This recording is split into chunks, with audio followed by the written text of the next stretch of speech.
Well, our top focus remains Russian President's landmark visit to India. The visuals that we will just pull up on our screens are highlights from Putin's visit on your screens now, when President Draupadi Murmu and Prime Minister Narendra Modi welcomed the Russian President. Putin received a guard of honor from Indian Tri-Services. The Russian President then paid a visit to Rajghat as well, where he laid a wreath to pay homage to Mahatma Gandhi and even signed the visitor's book. Both leaders, Narendra Modi and Vladimir Putin, then proceeded to Hyderabad House for bilateral talks.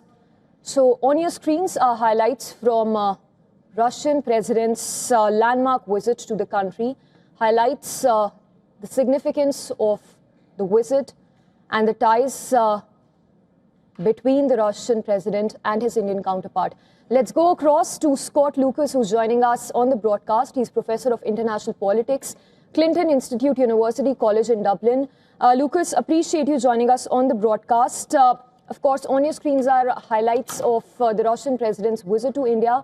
First up, to begin with, in your view, what can we expect from this visit by the Russian President?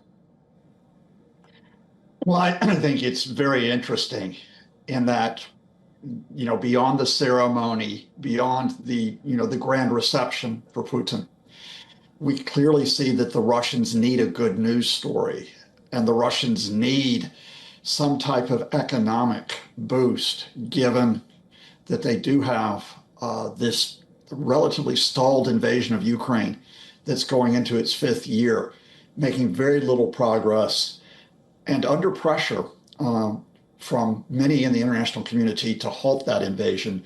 And they have the economic problems on trying to sustain that. On the India side, what is really interesting to me is the tactical balancing that's taking on here. I think the signals are being given to Vladimir Putin, which is, look, there is great potential here in terms of what can be done for trade, right, what can be done for technology, what can be done for areas such as agriculture, such as pharmaceuticals. That India needs to do because, of course, it's balancing against the tariffs of the Trump administration with that very unpredictable government there, and also that question always of where China sits in terms of the economic and political situation. But at the same time, India is giving the signal of Putin that you have this potential here, but you can only fulfill that potential if you do something about your invasion. Take that statement that Modi made this morning. That's really interesting. India is not neutral. We are for peace. That is a signal, I think, to the Russians, which is, look, we really want this invasion to stop. But I think it's also a signal back to others. I think it's a signal to Ukraine. I think it's a signal to the European partners of Ukraine. And I think it's a signal to the Trump administration, right, which is we are not simply siding with Moscow here. We want this invasion to stop so that we can have good relations with all countries. Yes. Mr. Lucas, that's exactly the point I was coming to, the point that you mentioned about trade. President Trump will obviously, he would be watching the visit very closely. How do you think this impacts when it comes to India-Russia ties vis-a-vis the stalemate over trade with US? Well, again, I think it's going to be what happens privately that we don't see in these pictures, because here's the situation. We know that the Trump administration has put this general tariff on of 25% on Indian exports, and that affects many Indian sectors. We know that's the result of the Trump administration collapsing the trade talks over issues such as agriculture, such as manufacturing.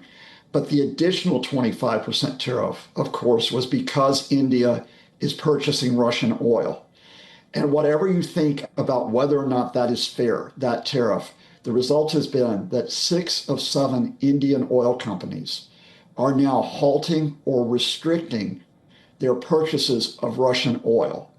Only one Indian state oil company is maintaining its current purchases. Now, Russia needs those revenues.